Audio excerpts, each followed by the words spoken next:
안녕하세요. 향연지기 정연복입니다. 오늘은 흔히 보기 어려운 조합의 초상화를 보려고 합니다. 미켈란젤로의 스승이었던 기를란 다이오의 그림인데요. 노인과 어린 소년의 초상화입니다. 인간은 늙고 병들고 죽기 마련입니다.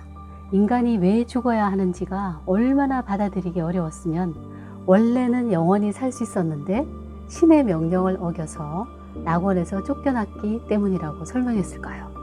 진시황은 불로초를 찾아서 길가메시는 늙지도 죽지도 않는 곳을 찾아 헤맵니다. 지금 보시는 두 그림은 17세기 화가 게르치노와 푸생의 그림인데요. 게르치노의 그림 제목 아르카디아에도 나는 있다가 푸생의 그림에 오면 석관에 새겨져 있습니다. 석관에 새겨진 글을 목동들이 보고 있죠. 이 두 화가가 그림을 통해서 하고 싶은 말은 아무리 이상향이라고 해도 죽음은 피할 수 없다는 사실이죠.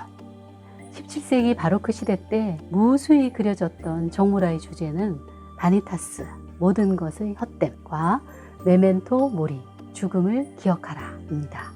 모래시계, 타버린 초, 비어있는 잔, 해골, 이 모든 것은 시간이 흐르면 결국 모든 것은 사라지고 죽음에 이른다는 것을 말합니다. 그러니까 다 헛되다는 것이죠. 20세기 프랑스 작가 알베르 까뮈는 행복하기를 원하는 인간이 죽어야 한다는 사실이야말로 부조리하다라고 했고요. 이와 대조적으로 18세기 영국 작가 조나단 스위프트는 걸리버 여행기에서 영원히 죽지 않는 스트럴드 블럭의 존재를 통해 죽지 못하는 것이야말로 형벌이라고 했습니다.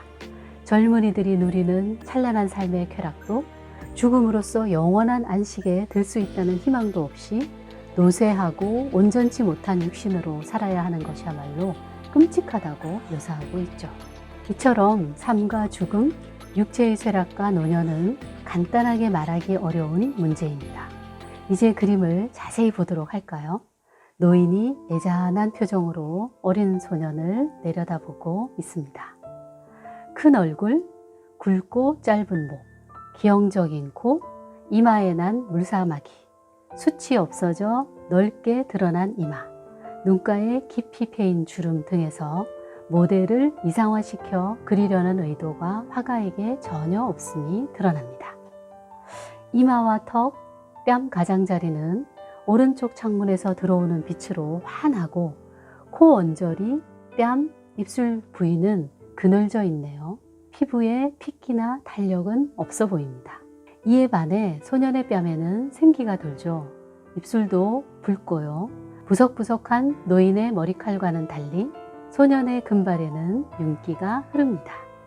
의상은 둘 다 붉은색 계열이지만 노인의 목과 앞 여민 부분에는 모피가 덧대어져 있습니다. 상당한 지위나 부를 지닌 사람인 걸로 추정할 수 있겠죠. 부드럽고 온화한 표정의 노인, 신뢰와 애정을 담은 어린 소년의 눈길이 그림 전체에 온기를 더해줍니다. 창밖에 펼쳐진 풍경은 굽이굽이 이어졌던 혹은 이어질 인생 행로를 보여주는 듯한데요. 62.7, 42.3cm의 크지 않은 목판에 꽉 차게 그린 구성이 노인과 소년의 내밀한 관계를 더욱 부각시킵니다. 이토록 다정한 할아버지와 손자의 초상화가 1490년에 그려졌으니까 꽈트로첸토는 400을 의미하는 이탈리아어인데요. 1400년대의 이탈리아 문의 부흥기를 일컫는 말입니다. 꽈트로첸토에 그려졌다는 것이 놀랍죠. 그런데 좀 더 그림을 들여다보면 두 사람의 표정이 마냥 밝아 보이지는 않네요. 생의 막바지에 도달한 노인의 얼굴에서는 쓸쓸함과 회한이 엿보이고요. 소년의 눈빛과 입술에서도 간절한 애원과 슬픔이 묻어납니다. 이제 곧 이별을 해야 하는 것을 알아서일까요? 금방이라도 울음을 터뜨릴 것 같습니다. 그림의 모델은 피렌체의 의사였다고 합니다. 실제로 딸기 코와 같이 변형된 코를 가지고 있었다고 하고요. 할아버지와 손자를 그린 것으로 보이는 이 그림은 사실 노인이 죽고 나서 가족들의 요청에 의해 그려진 것이라고 합니다.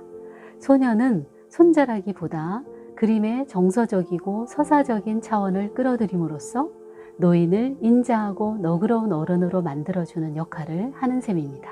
르네상스기에는 이상적인 아름다움을 합폭에 구현한 것으로 흔히 생각하죠. 일반적으로 그렇긴 하지만 이탈리아의 레오나르도 다빈치나 주세페 아르침볼도, 네덜란드의 캉텍 마시와 같은 화가들은 그로테스크하고 기괴하고 추한 인물들도 많이 그렸습니다. 그 중에서 캉텍 마시가 그린 추한 공작 부인은 나이든 여인의 이목구비와 주름을 너무도 적나라하게 보여주죠.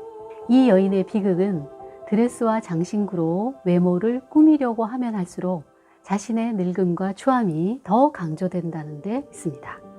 가슴을 강조하려고 한껏 조이다 보니 쭈글거리는 피부만 더 눈에 띄게 한다든지, 과하게 신경 쓴 머리 장식 때문에 툭 붉어진 이마와 얼굴의 주름에 더 주목하게 되는 거죠. 화가는 왜 이런 그림을 그렸을까요? 나이가 들면 늙음을 받아들이고 젊음이나 아름다움에 집착하지 않아야 한다는 교훈을 주고 싶었을까요? 스페인 화가 프란시스코 고야 역시 300여 년 뒤 늙은 여인들 혹은 시간에서 해골에 가까운 추한 몰골의 여인들을 그립니다.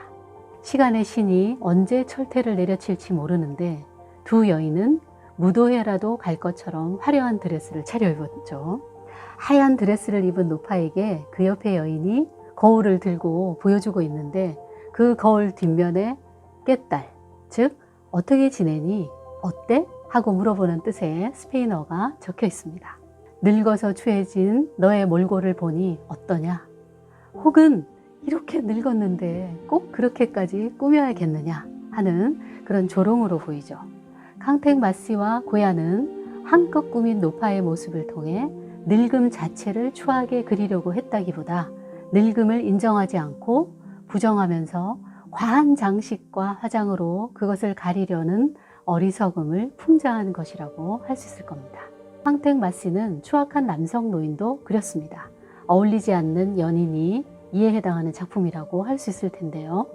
이는 남성의 외모를 추악하게 그렸다기보다는 나이가 드는 것이 사람을 추하고 어리석게 할 수 있다는 교훈을 담은 풍속화라고 할 수 있습니다. 캉텍 마시뿐 아니라 많은 화가들이 같은 주제를 다룬 그림을 자주 그렸죠.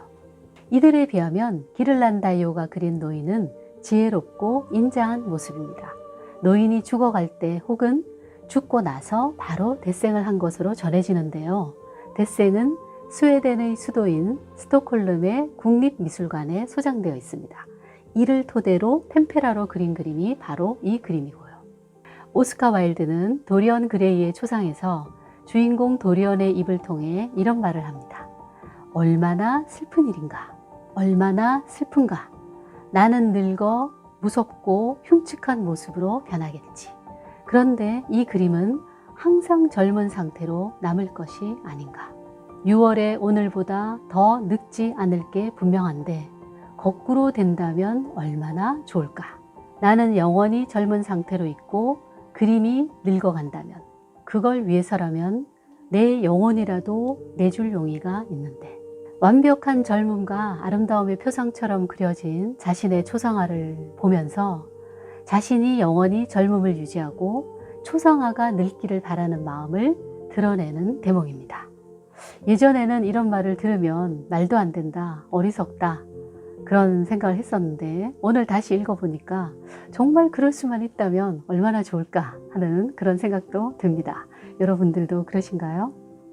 100세 시대, 아니 150세 시대가 멀지 않다고 하는 오늘날 우리의 몸과 마음을 잘 다스리면서 어떻게 우아하게 나이 들 것인가 하는 것이 우리의 숙제라고 할 수 있겠죠. 기를란다이오의 노인과 어린 소년의 초상화를 보면서 아름답고 지혜로운 늙음에 대해 생각해 보았습니다. 우리 더 젊어진 모습으로 다음 향연 때 만나요. 감사합니다.